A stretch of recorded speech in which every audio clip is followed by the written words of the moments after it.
pro Robson fazer silêncio lá, por favor. Tô brincando.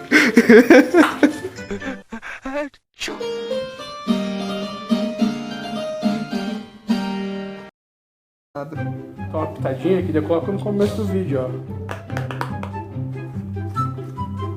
Aquela música de fundo. Ó. Caros amigos do mundo do rapé, estamos aqui para o vídeo impossível com o Vinícius da Snuff Brasil. Demorou, mas conseguimos fazer esse vídeo. Estamos aqui na família Pipe, que quem conhece aqui em São Paulo sabe que é referência do mundo do cachimbo. E que a gente sempre gosta muito de vir aqui conversar, trocar experiências sobre rapé, experimentar e tudo mais. E demos hoje a sorte de conseguir que o Vinícius pudesse estar aqui. Agradeço ao Vinícius. É muito corrida a vida dele, imagino que ele não se dedica só ao rapé. E acho que nos últimos 3 vídeos que eu tive aqui eu falei da página Snuff Brasil. Porque eu acho que no Brasil as pessoas têm um problema sério, que é o seguinte: quantidade de seguidores não significa que o conteúdo seja bom.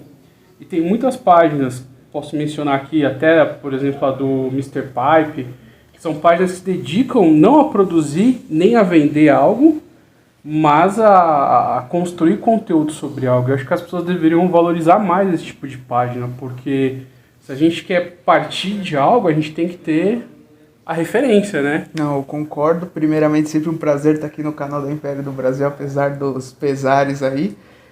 Mas em particular a Snuff Brasil nasceu com o intuito totalmente cultural, totalmente histórico, querendo trazer esse tema do rapé que no Brasil era praticamente inexistente, um conteúdo de qualidade.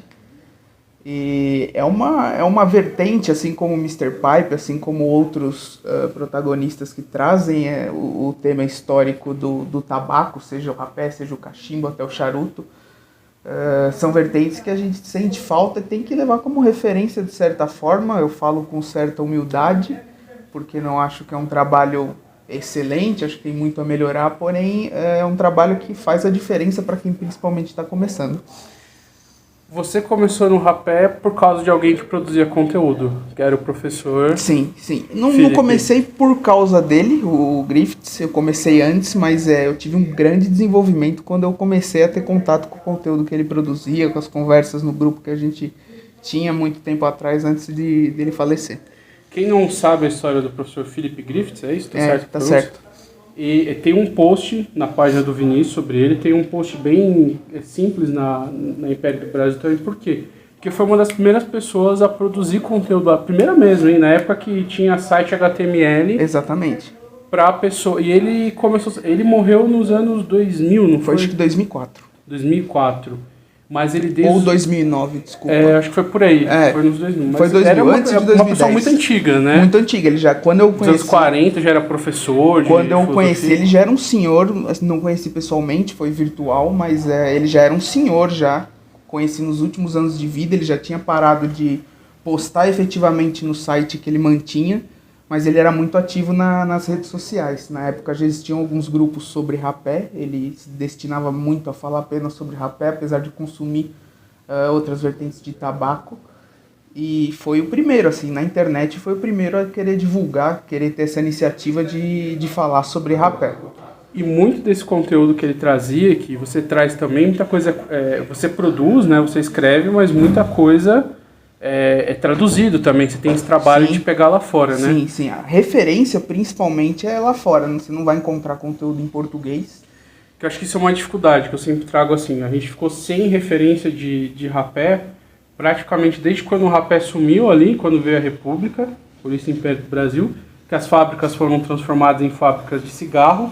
Souza Cruz, que comprou a Imperial Fábrica de Rapé, Cordeiro e Lima, se não me engano, eu sempre me confundo o nome, mas enfim. Era a fábrica de rapé, a fábrica de cigarro, e aí as pessoas têm essa dificuldade. E quando a gente faz essa crítica ao rapé de latinha, as pessoas acham que nós estamos criticando algo cultural, etc. E eu digo, olha, o rapé de latinha, desses que a gente encontra por aí baratinho, ele não é tão antigo. Muitos desses produtores são recentes na história também. Sim. Só que o diferencial é que o cara que produz lá nem sabe o que é rapé, porque o cara não gosta de rapé. O cara produz aquilo, que acha que é o fumo moído, mistura uma semente junta, dá uma mistura rústica, muitas vezes grosseira, e o que vai justificar o uso, que é o que eu sempre falo, o quê? Ou é espirrar, ou é curar a renite, né? E aí você vê, mas por prazer usar aquilo é muito difícil, por isso caiu tanto, né? A gente até sempre fala do pessoal que masca na queia, fumo por aí, que é muito maior, porque é muito prazeroso. Mesmo o fumo de corda rústico, quem gosta de mascar vai achar um prazer. Agora, quem usa essas latinhas não vai encontrar. E essa questão da referência que a gente perdeu no Brasil é por causa disso, porque a cultura do rapé, que nós sempre falamos, se perdeu, né? Ficou só a coisa folclórica. Justamente, quando a gente tem essa queda, né, da informação, do uso mais até europeu, digamos assim, buscando um negócio mais prazeroso, quando essa informação se vai para a Europa e fica lá, a gente tem um desenvolvimento aqui, como você falou, até mais recente, de uma cultura completamente diferente, que não busca um prazer, uma degustação, vai buscar uma coisa mais momentânea de espirrar, seja até um culto mais regional de curar uma rinite, alguma coisa assim, mas deixando de lado toda a essência, toda a rigorosidade, todo o estudo por trás de se produzir uma mistura para uma degustação, alguma coisa mais complexa. E o reflexo disso é o que a gente vê hoje de uma forma mais barata, algumas latinhas, algum desenvolvimento de alguns produtos mais corriqueiros que a gente encontra por aí. E isso lá segurou a literatura do pessoal escrever, de ter fórum de discussão, né? Sim. As próprias marcas produzem conteúdo. Exatamente, você vê lá fora esse gap que a gente teve, esse espaçamento de déficit de informação não existe, você vê escritores, você vê material sendo publicado lá fora. Professor, né? Professor Griffiths produzindo conteúdo lá fora de forma contínua, e a gente ficou defasado esse tempo todo, buscando na marginalidade algum tipo de informação que não existia. E a gente vê outro extremo também, que é o pessoal que produz no Brasil, que a gente estava comentando até semana passada antes do vídeo, achar que o rapé, por ser feito aqui, é um rapé inglês ou alemão, né? Sim. Você tem... A gente sempre fala muito dessa coisa, porque assim, para ser didático, a gente sempre fala muito assim, do estilo inglês. O estilo inglês é o rapé mais seco, mais menos úmido, mais claro. Que é se você pegar a linha da McChrystals, você vai ter esse tipo de rapé. Mas na verdade, o rapé alemão, o rapé escuro e tal. Só que isso daí é uma coisa didática que a gente sempre coloca, né? Sim. Quem conhece lá, digamos assim, 90% dos rapés ingleses são assim, mas existem 10% dos rapés ingleses, como eu mostrei o Kendall... Não era o Kendall Brown, era o... Elmos Reserve. É o Elmos Reserve, a Kendall Brown é a cidade lá que eles fazem, né? E até o Kendall Brown entra nessa, mas ele entra nessa característica de ser um rapé mais denso, mais... é um plain, né?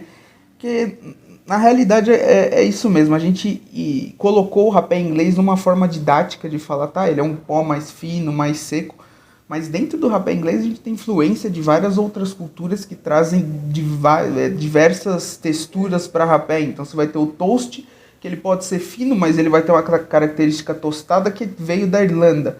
Você tem um plain mais carregado que algumas marcas faziam na França, o perfumado também era feito na França, o SP, você tem aquela clássica história de ser espanhol. Então, hoje a gente fala rapé inglês, muito do que o rapé é produzido é na Inglaterra. Isso se traduz de uma forma mais didática, falando que é um pó fino, mas não necessariamente tem isso. Como exemplo, o Elmos Reserve que o Fernando mostrou. E tem também a questão do alemão, porque muitas daquelas receitas, por exemplo, dependendo do Schmausle que a gente fala, o próprio Imperador Reservado, que é uma receita da Bavária, né? É um tipo de rapé alemão que a gente viu, o pessoal da Alemanha, o Sandro, um grande abraço para ele estiver assistindo a gente, provou e disse que é muito parecido que lá. Mas eu não posso dizer que esse rapé é um rapé alemão, nem um rapé tradicional da Alemanha. Por quê? Porque ele é feito no Brasil.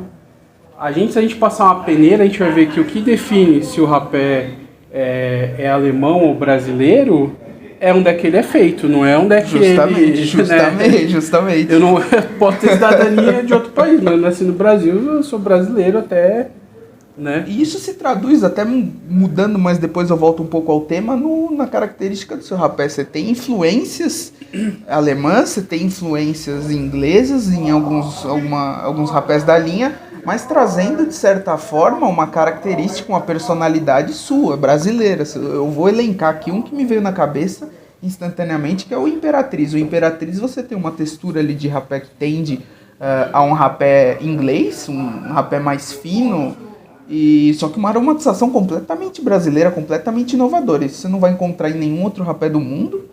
E é uma coisa que você vai lembrar do interior da casa da sua avó, provavelmente, alguma coisa assim. Eu particularmente lembro disso. E interessante disso é porque nós perdemos a referência do que é o rapé brasileiro. Eu achei, se não me engano, algumas referências na literatura, sentido literatura literária, do Corpo Santo, que eu cheguei a postar também, dele falando de um rapé brasileiro extremamente aveludado, extremamente perfumado. Ele fala do perfume do rapé, então a gente vê que não era semente, essas coisas não estão nos acostumados, que é uma tradição que está aí, mas a gente não sabe de onde é que veio. A gente sabe dos pilões, do rapé indígena, que é outros 500, mas ele fala desse rapé. Depois eu peguei coisas históricas, documentos históricos, porque durante muito tempo, por Brasil ser colônia, não se podia produzir o rapé aqui, que era uma manufatura. Então se exportava o tabaco, muitas vezes já moído, para Portugal processar o rapé. Uma matéria-prima. Exatamente, e mandava esse rapé para o Brasil. Existem registros na Câmara falando que o pó que chegou lá tinha impurezas. Não sei se era terra, alguma coisa assim. E aí eles falam o seguinte, tá dando um problema aqui e tal, e foram avaliar o que era. Era alguma coisa, não sei se era madeira, ou se era alguma coisa da embalagem e tal. Você vê que tinha esse cuidado com o pó do tabaco. Tinha. As próprias tabaqueiras grandes, antigas, brasileiras, que a gente encontra em museu, até postei aqui no Museu da Madre Paulina, que fica aqui no Ipiranga. A família Paiva fica do lado do metrô Ipiranga, aqui do lado tem o Memorial da Madre Paulina, uma religiosa brasileira. E lá tem de um padre que era muito famoso aqui, que esqueci o nome dele agora. E lá tinha as tabaqueiras eram grandes. Então eu falo assim, tem gente que às vezes tem 30 latinhas dessa e não consegue utilizar essas latinhas, nem uso, né? Mas a gente tem uma tabaqueira grande daquela. Bem grande. Então o rapé por si só, ele era bom. Você vê que as pessoas utilizavam, que era comum, não era isso. Não era uma coisa limitante para você usar ao ponto de carregar uma latinha pequena por meses, né? Pra dar só uma... As pessoas usavam em quantidade, né? A gente vê que 10 gramas é uma quantidade grande que ocupa espaço. Essas coisas chamam a atenção daí. Então existe algo que é o estilo brasileiro, que eu acho que mistura um pouco tudo isso. Porque é meio que universal o rapé, né? Tem ouvido falar, começa lá na Espanha, o SP talvez, o rapé perfumado da Inglaterra, na verdade, vem da perfumaria francesa, né? Então tudo isso se constrói, mas a gente não pode carimbar algo feito no Brasil como alemão ou inglês. Justamente. Pode ter uma essência, uma ideia trazida de alguma coisa, mas de fato não vai ser um rapé produzido na Inglaterra, aqui no Brasil, ser chamado de inglês. É bem diferente. E aí o outro extremo que eu acho que você pode falar com propriedade é o pessoal que acha que rapé é qualquer coisa e faz de qualquer forma, que a gente tem o perigo, não só de ter um rapé ruim, mas ter um rapé nocivo à saúde. Exatamente. Isso é um ponto de atenção que tem que ter, que é uma crescente atual no mercado nacional, de produtores fazendo coisas que a gente não deveria usar no nariz, tá? O rapé tem toda uma lógica, toda uma sequência, um conjunto de processos que não é fácil, você não aprende da noite pro dia, você precisa de experiência, você precisa de estudo. Provar, nariz provado. Apanhar bastante para conseguir fazer alguma coisa utilizável, nem boa, utilizável.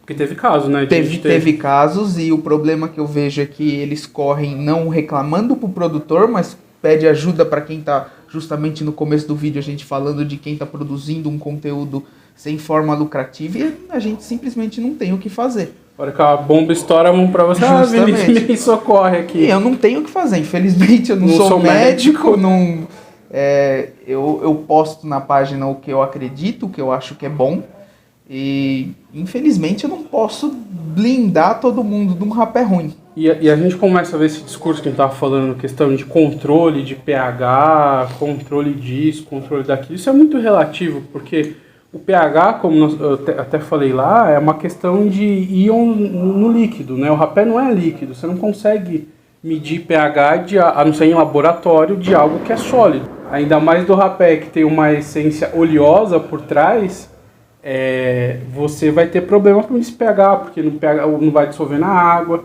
Então, assim, quem fala, o pH que a gente sabe, a gente vê pelo nariz muitas vezes, por teste, experiência.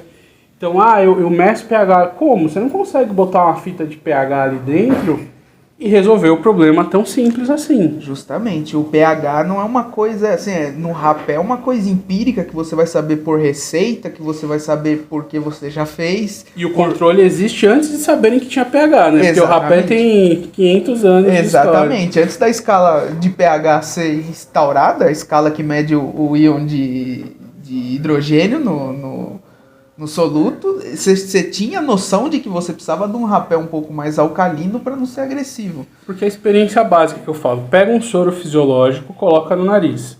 Depois você pega a água da torneira e coloca no nariz, você vai ver a diferença. Você sente a diferença, a mucosa é sensível a esse ponto. Exatamente. Você fala, nossa, o rapé é redondo, o rapé cai no nariz.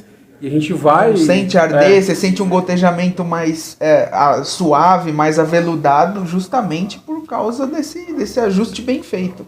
Dessa produção mais minuciosa nos detalhes, recorrendo ao pH, o efeito que o pH vai trazer no gotejamento, em toda a degustação do rapé.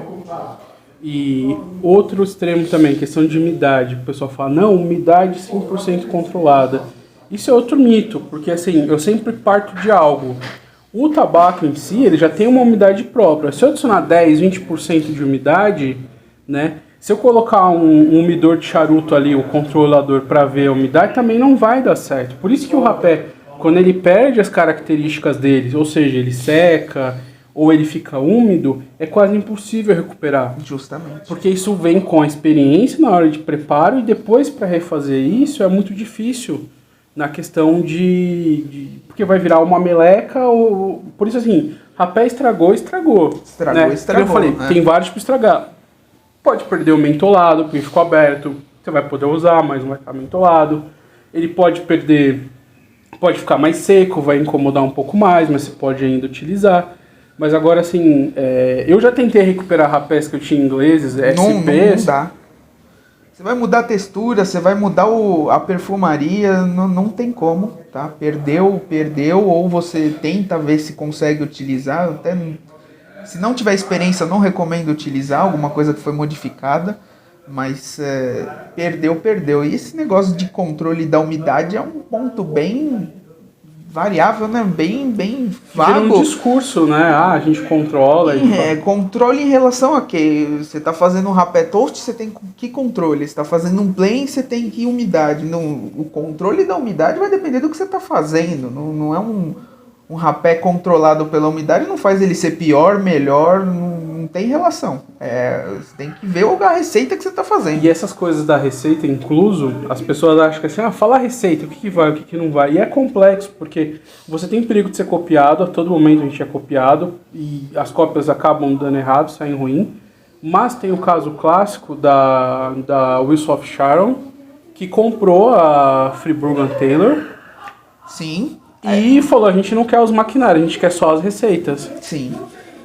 O caso da Wilson of Sharon é interessante porque ele não comprou... eles têm a receita da Friburg Taylor, mas um ponto interessante de falar sobre a receita é a receita da Viking. A Viking era feita pela Samuel Gawith e mudou-se para ser fabricada na Wilson of Sharon. A mesma receita. Você tem exatamente como se faz o rapé. Só que se você pega hoje o produzido pela Wilson of Sharon, não é 1/5 do que era o da Samuel Gawith. Teve mudança. Teve uma mudança drástica. Imagina o que era a Friburg Taylor. Era um rapé de extrema qualidade. E você vê, a receita não é simples ao ponto de você tê-la na mão e conseguir reproduzir o que era uma coisa. Vai mesmo muito sendo uma empresa secular, com experiência em fazer. Então você vê que vai muito do produtor também, esse tato de produzir um acerto final de perfumaria, que não é nada fácil de se fazer, um acerto de textura. Até o maquinário, como você falou, que você está usando um maquinário, mudando ele, você vai ter uma alteração, seja na própria textura, na forma como você implementa a umidade. Não é fácil. Não é fácil. Não é. Por isso que o rapé, acho que... né? É a mesma coisa a mistura de cachimbo também, né? Justamente. E tem pessoas que vão gostar dos nacionais, né? E tem gente que vai gostar dos internacionais. Mas no rapé, eu acho que o tomador de rapé ele é muito plural. Ele gosta sempre de provar tudo. E eu falo, eu só cheguei aqui e produzi o rapé porque lá atrás a gente tinha uma facilidade de conseguir rapés no Brasil importados, né? E eu experimentei de tudo e falei uma hora, não, a gente tem que fazer isso aqui, porque não é possível que na Alemanha eles usem o tabaco nacional e a gente não consiga ter algo aqui com o tabaco nacional. Mas vira uma biblioteca, as pessoas falam assim, quanto de rapé você usa por dia? Eu falo, não sei, porque eu tenho, sei lá, eu falo para não misturar muito, né, mas eu tenho sempre 3, 4 latinhas que eu uso durante o dia. É interessante esse ponto de o quanto você usa, porque eu acho que medir uma coisa que te dá prazer dessa forma, eu acho que é um ato compulsivo, né? Você cai numa compulsão de ficar, hoje eu tomei 7,5 pitadas. Você fala, cara... E cada pitada pode ser de um tamanho diferente, exatamente, né? não, é uma coisa bem vaga, você pode ficar pesando latinha o dia inteiro.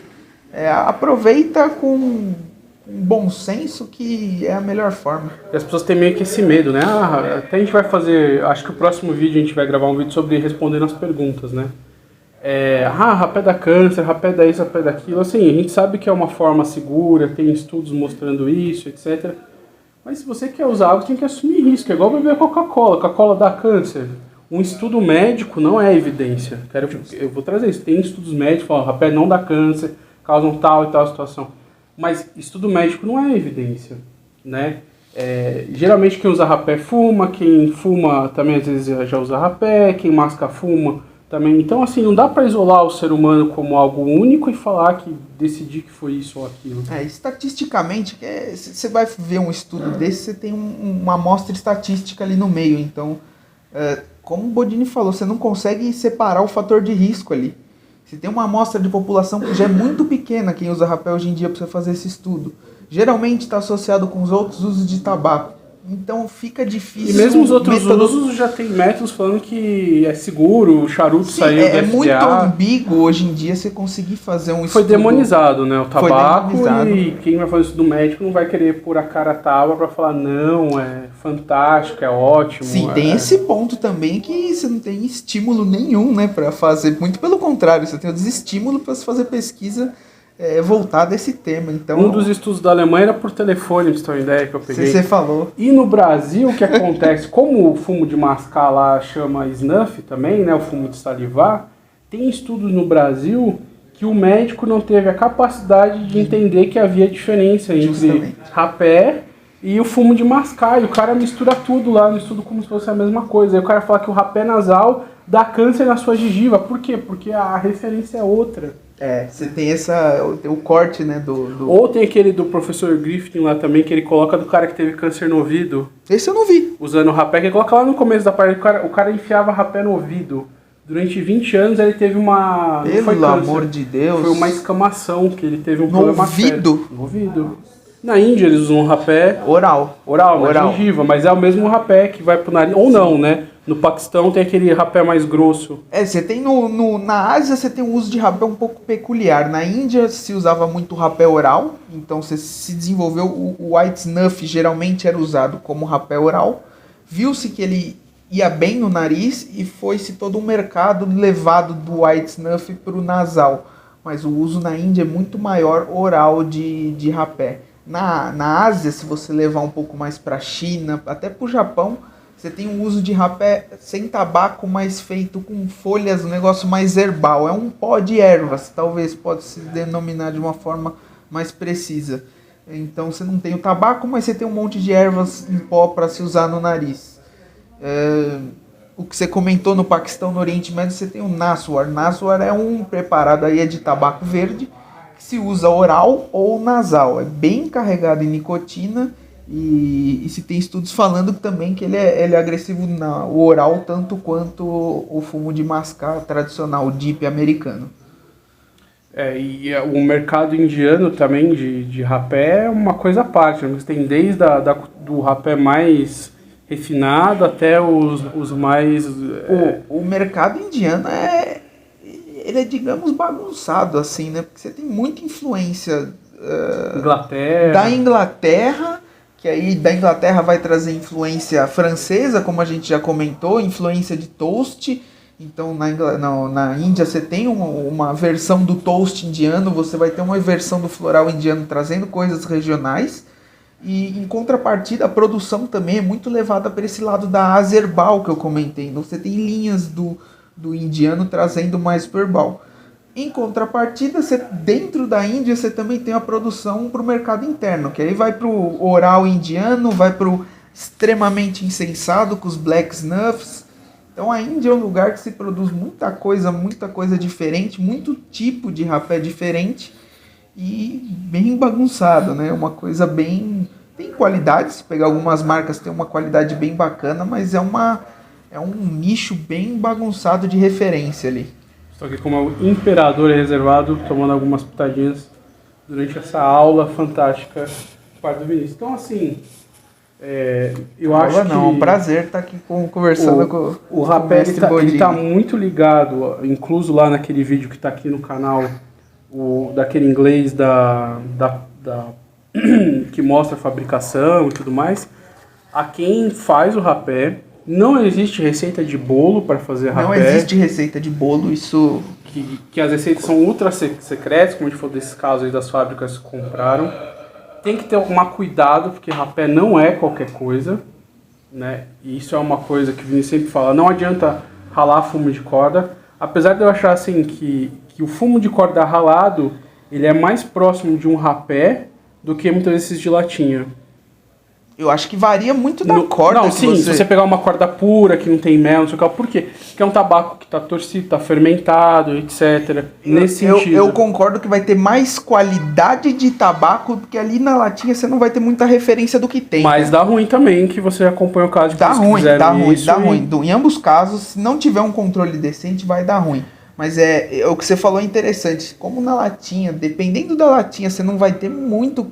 Saber o que tem ali, às vezes é um fumo de má qualidade, pelo menos ralando não tô falando para ralar a corda e cheirar, mas pelo menos ralando a corda você sabe que um tabaco, você escolheu o tabaco, você tem um tabaco de melhor qualidade. Quando a gente fala antigamente que tinha as tabaqueiras que se ralavam o tabaco, a gente não sabe o que era esse tabaco, porque a corda no Brasil é muito diferente da corda feita na Inglaterra. Não, é outra coisa. Que é muito diferente, por exemplo, do mangote de tabaco que era mandado para a Alemanha do Brasil, até se não me engano, o Gilberto Freire fala em Casa Grande Senzala, que no Brasil tinha essa cultura de matar o boi, jogar a carne fora e utilizar o tabaco a pele para mandar o tabaco para a Alemanha, porque não tinha onde vender a carne nos lugares, né? Então o boi dava o couro para vender o tabaco.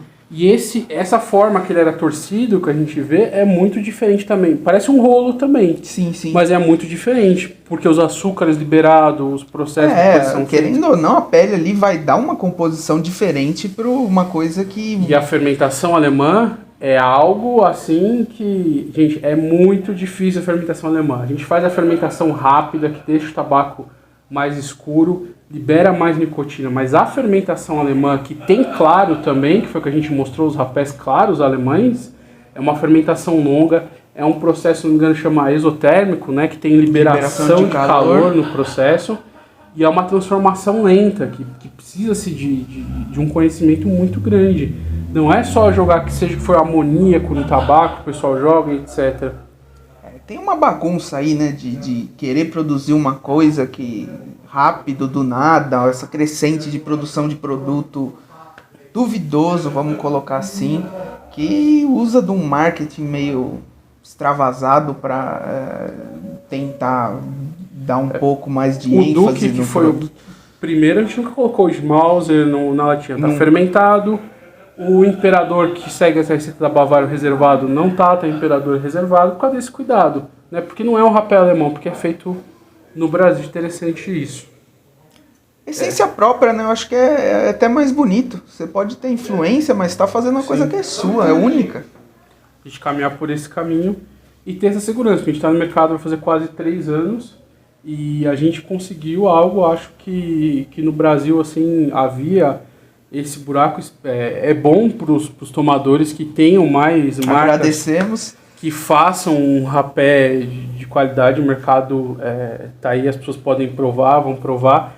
Eu gosto muito dos rapés da Bernardes, são referência para mim, no sentido de escola, de cheirar, de ver, de gostar. concordo. Tem gente que cheira os rapés importados para Fernando, eu gosto mais do seu rapé. Tem gente que cheira os dois rapés, tem gente que não vai gostar. Nós temos uma linha com 12 rapés, é difícil gostar de todos, né? Sim, sim. Uns são mais secos, outros são mais... E até lá fora é difícil uma marca que tem assim, uma gama tão grande de rapés, que fabrica o mais próximo do alemão, o mais próximo do inglês.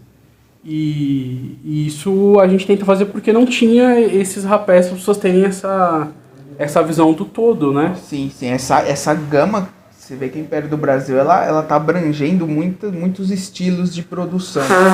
Lá fora, você não vai... Que eu consiga lembrar aqui, você não tem uma marca que abranja tantos assim. Talvez os indianos, mas não... Não, nem assim. Você faz um alemão, um indiano, não conheço um rapé estilo alemão indiano. SP tem alguns... não, realmente, assim, que abranja tanto, eu acho difícil.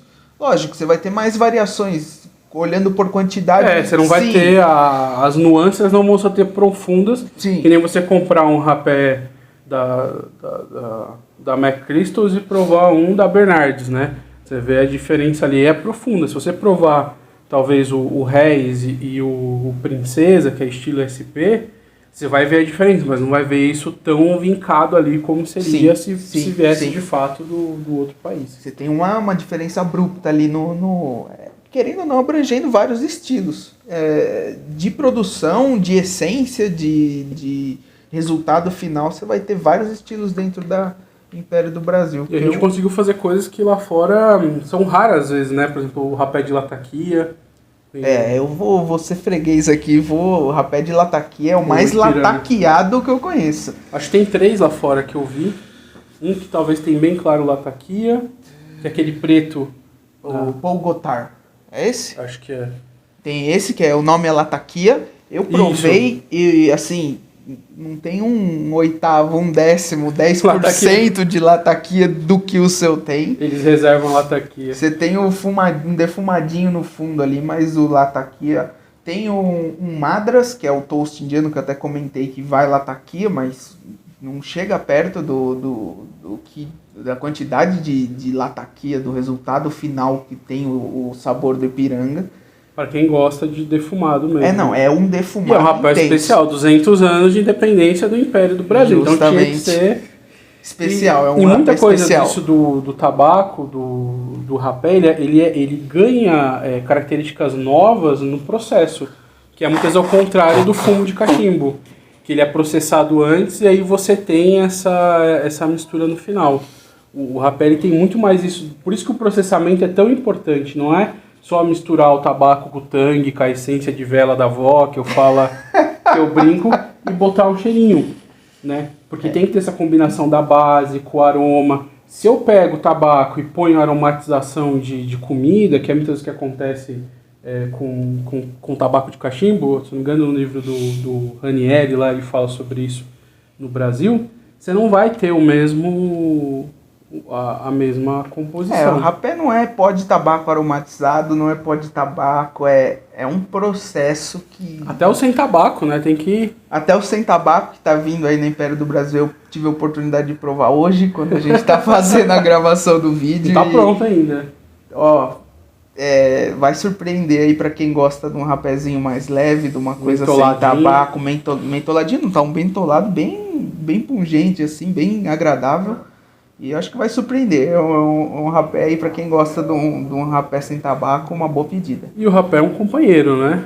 Rapé é um companheiro. O rapé é um companheiro que te migra, né, pra lugares de que você tomou uma referência, você usou o rapé um tempo atrás, você vai trazer ele através de uma memória olfativa quando você usar ele pra frente. Então o rapé é um companheiro, é um professor. Tem um texto interessante que eu coloquei de ensinamentos que o rapé traz, que tem dentro de uma latinha dessa. E, mais uma vez, sigam a página Snuff Brasil. Ele não fala só do rapé Império do Brasil, ele fala de rapé no todo, tem review até dos rapés de latinha. Porque tem rapé de latinha que a gente gosta. Eu, por exemplo, sou devoto do Imburana, porque foi meu primeiro rapé lá atrás, justamente, com 13, 14 anos. Quando eu quero lembrar da minha infância, eu dou uma pitadinha no rapé de Imburana. O Vinícius fala de tudo lá sobre rapé. Eu acho que assim, a gente só vai conhecer o que é um, como assim, o que é um rapé bom. Eu falo, olha, você tem que estudar, saber o que é rapé. Estudar, provar, principalmente provar. Não provar os que... Provar rapé, não mistura de tabaco de estranho por aí. Prova o rapé, que é isso. E vocês vão... Porque assim, a página está com 1.000 seguidores, eu acho muito pouco em relação ao interesse que tem. As pessoas mandam sempre as mesmas perguntas e tem texto lá. O Instagram é uma coisa muito pra foto, não sei o que lá. Mas leiam os textos. Eu tenho uma série de iniciantes. O Vinícius tem uma série também sobre iniciantes. A gente tem textos, temáticas parecidas, mas leiam. Muitas vezes as pessoas veem só a foto e não leem o texto. O conteúdo é fundamental. Conteúdo, informação, liberta as pessoas de muitas coisas. Eu sei que os textos podem ser longos, às vezes as fotos não são tão chamativas, mas eu não faço buscando... Não é profissional, né? Não é profissional, não sou profissional, é um hobby. Os textos podem ser longos, podem ser cansativos de alguma forma, mas eu não faço buscando seguidor, não faço jogando uma mensagem rápida e fácil. Eu jogo tentando aprofundar o máximo que eu posso no limite de palavras, tempo, né? De tempo e de palavras que eu tenho ali disponível. Peço que vocês sigam a gente, peço que vocês consumam um bom rapé. E é isso, pessoal. E vídeo de rapé, sem uma pitadinha, não é vídeo de rapé. Quer um Imperador Reservado? Vamos Imperador Reservado, que eu, pra acabar esse vídeo. Aqui é o de...